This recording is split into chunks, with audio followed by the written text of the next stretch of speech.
Assalamualaikum warahmatullahi wabarakatuh. Berjumpa lagi dengan saya Siti Umi Fitriah, SPD MSI, Guru IPA SMP Negeri 8 Salatiga. Pada kesempatan kali ini saya sama seperti video-video saya sebelumnya ingin memaparkan materi kelas 8 yaitu Kurtilas SMP semester 1 ya. Materi untuk kali ini yaitu materi kelainan pada sistem gerak pada manusia ya. Materi kami ambil berpedoman buku guru dan buku siswa terbitan Kemdikbud untuk kurikulum 2013 revisi tahun 2018 ya. Semoga apa yang akan saya paparkan nanti bermanfaat terutama untuk siswa-siswa saya ya. Dimanapun kalian berada, tolong ini materi ini nanti disimak, dipahami ya, agar kalian bisa menguasainya. Langsung kita mulai saja ya.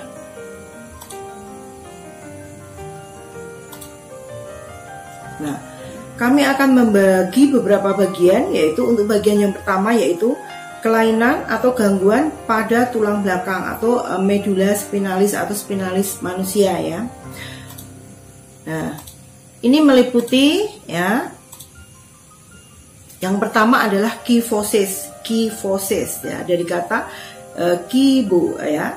Kyphosis itu bongkok ya, sama seperti ini ya.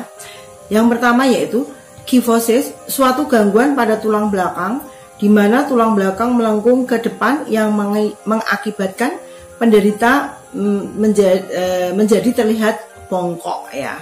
Penderita menjadi terlihat bongkok, dan ini gambarnya. Kemudian ya ini bisa dilihat, ini tulang belakangnya ini melengkung ke depan, ini juga sama ya, seperti ini. Inilah yang disebut dengan kyphosis.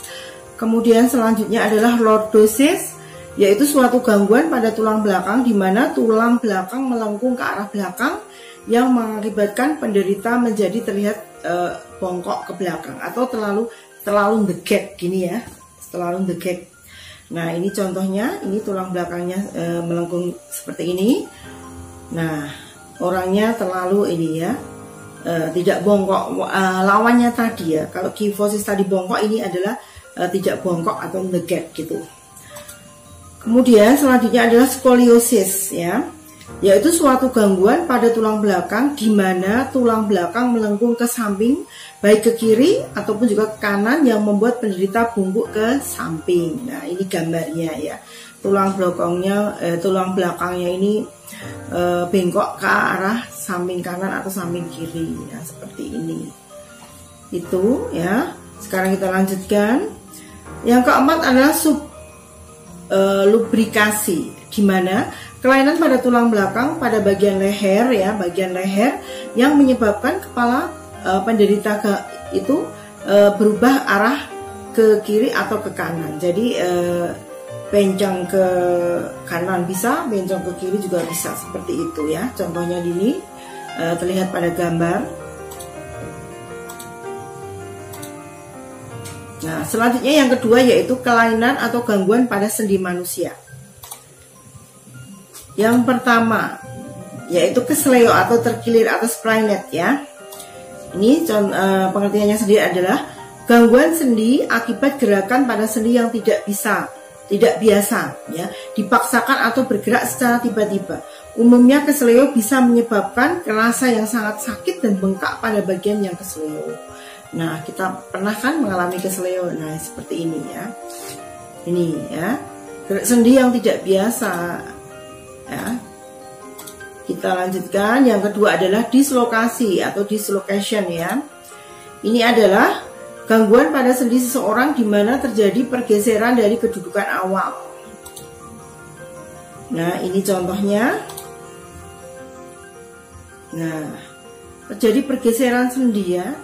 Ini pada sendi ini ya, peluru ya, ini ya, yang tadinya seperti ini bergeser ke seperti ini. Inilah yang namanya dislokasi sendi ya. Kemudian artritis atau artritis ya, yaitu radang sendi yang memberikan rasa sakit dan terkadang terjadi perubahan posisi tulang. salah satu contoh artritis yang terkena adalah rematik ya. Nih biasanya diderita orang-orang yang sudah tua ya. Ini ya rematik, kaku semua ya. Seperti itu. Kemudian ankylosis ya atau ankylosis ya, gangguan pada sendi yang menyebabkan sendi tidak dapat digerakkan, di mana ujung-ujung antar tulang serasa bersatu ya. Sendi tidak bisa digerakkan dan ujung-ujung ini setiap persendian pada tulangnya itu seakan-akan nyatu ya, melekat jadi satu. Jadi sama sekali tidak bisa bergerak. Kemudian yang C yang akan kita bahas adalah kelainan atau gangguan retak tulang atau patah tulang atau biasa disebut fraktura. Dan ini hanya ada fraktura saja ya fraktura.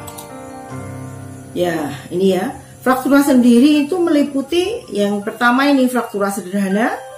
Jika tulang yang retak tidak sampai melukai organ lain di sekitarnya, misalnya organ otot ya. Kemudian fraktura kompleks atau majemuk ya. Jika tulang yang patah menyebabkan otot atau kulit terluka, bahkan ujung yang patah bisa mencuat keluar. Mengerikan sekali ya. Nih, ujung yang patah bisa mencuat keluar. Kemudian fraktura grand stick. Jika retak atau patah tulang tidak sampai memisahkan tulang menjadi dua bagian ya. Nih seperti ini.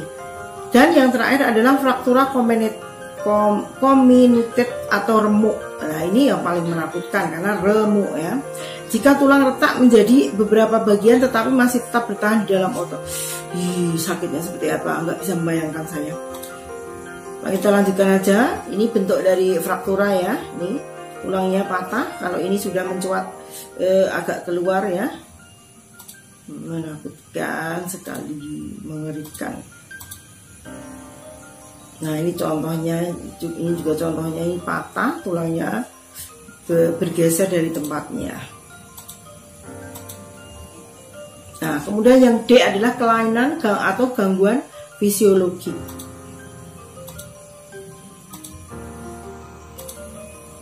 Yang pertama yaitu microcephalus atau microcephalus ya, kelainan pertumbuhan tengkorak kepala yang menyebabkan kepala penderita terlihat lebih kecil dari normal. Nah ini berbeda dengan hidrocephalus ya. Kalau hidrocephalus kan dari kata hidro itu air. Kalau ini microcephalus, mikro itu kan kecil ya. Sehingga ini normal itu seperti ini. Tapi kalau penderita microcephalus itu seperti ini. Kepalanya ukurannya seakan-akan terlihat lebih kecil dari yang normal ya. Kemudian yang kedua adalah osteoporosis. Kalau ini semuanya tahu yaitu kekurangan kalsium ya. Tulang rapuh atau keropos ya. Bisa terjadi pada laki-laki ataupun juga pada perempuan ya. Karena kekurangan kalsium. Sehingga kita perlu juga untuk mengonsumsi susu agar kita tidak kekurangan kalsium ya. Kemudian adalah ini penyakit tulang yang ketiga yaitu rakitis atau bahasa Inggrisnya juga rakitis ya. Penyebab tulang yang terjadi akibat kurang vitamin D. Nah kita ternyata berjemur di pagi hari ada manfaatnya kan, yaitu mengubah provitamin D menjadi vitamin D yang bermanfaat untuk tulang kita ya. Penyakit tulang yang terjadi akibat kurang vitamin D sehingga umumnya menyebabkan bentuk tulang kaki bengkok, membentuk huruf O atau X. Nah, seperti ini. Nah, membentuk huruf O atau X ya. Kita lanjutkan. Penyakit selanjutnya yaitu osteomalacia, yaitu ya penyakit ini mengakibatkan tulang menjadi lunglai, diakibatkan kekurangan vitamin D. Nah, masih sama tuh tadi juga sama kekurangan vitamin D, karena memang vitamin D itu sangat membantu pada pembentukan tulang ya. Atau kesalahan metabolisme di dalam tubuh. Sama halnya dengan osteoporosis, osteomalacia juga berpotensi membuat tulang cepat patah atau rapuh. Nah, selain kita memerlukan vitamin D, kita juga perlu kalsium untuk pembentukan tulang.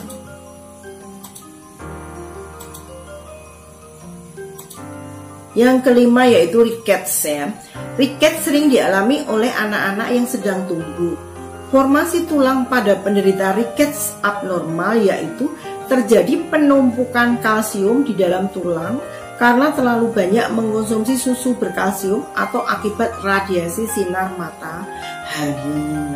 Kalau yang tadi itu kekurangan, kalau ini adalah kelebihan kalsium ya. Seperti ini bisa dipelajari. Normal seperti ini, kalau riket itu seperti ini. Nah, ini tulangnya ini ya. Ada penumpukan kalsium di sini karena memang terlalu banyak ya. Apapun itu memang baiknya itu adalah sedang-sedang saja, nggak terlalu banyak juga tidak terlalu sedikit, atau sedang-sedang saja gitu.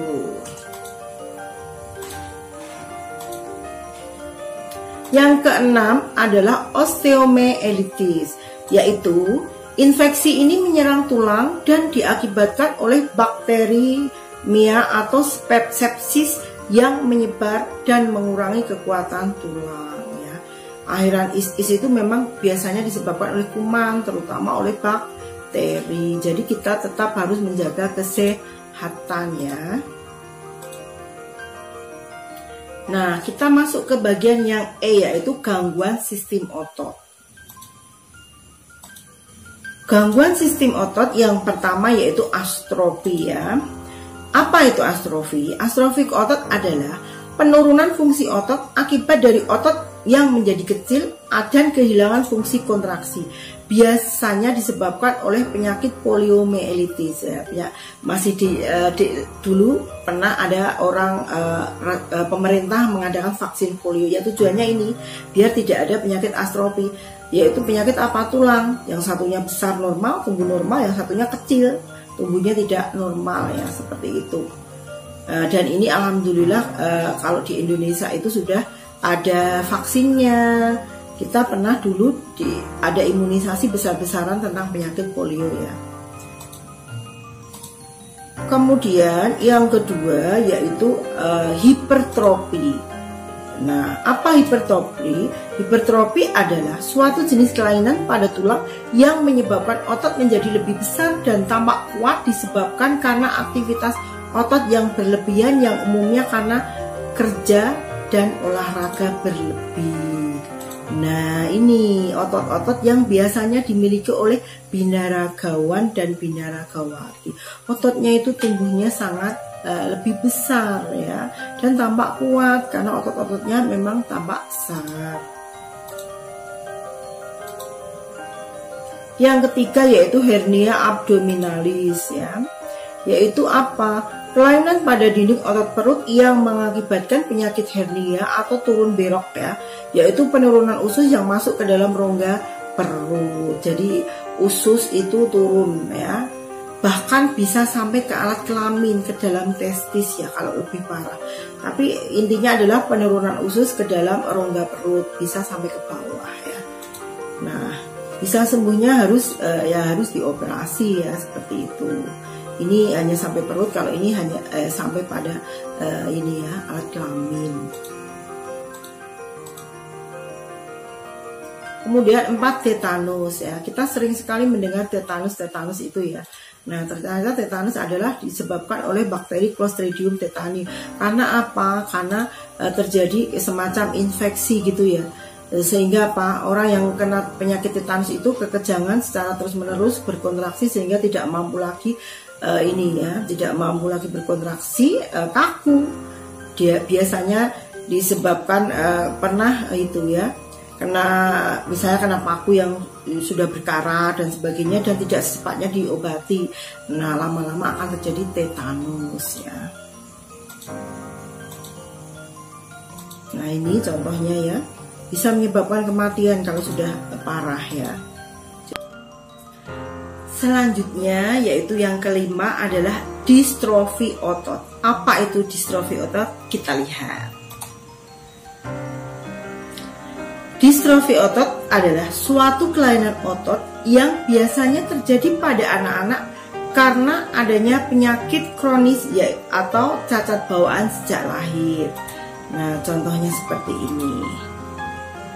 Ya. Jadi ototnya itu tumbuhnya tidak normal, ya. Seperti ini. Selanjutnya yang keenam adalah myasthenia gravis. Apa itu myasthenia gravis? Myasthenia gravis adalah merupakan otot yang secara berangsur-angsur melemah menyebabkan kelumpuhan, ya. Contohnya ini. Jadi sarafnya itu ototnya itu tidak itu ya, berangsur-angsur melemah, bahkan nggak ada kontraksinya. Nah, lama-lama habis kontraksi apa ya lumpuh seperti itu. Nah, ternyata materi kelainan pada sistem gerak sudah selesai ya. Tadi ada 5 macam ya. Saya uraikan dari A sampai E. Macam ada 5 macam. Mohon untuk dipelajari. Dan saya ucapkan terima kasih atas perhatiannya. Mohon maaf jika dalam penyampaian saya salah-salah kata ya, karena saya manusia biasa penuh dengan kekurangan ya. Dan saya akhiri. Terima kasih. Assalamualaikum warahmatullahi wabarakatuh.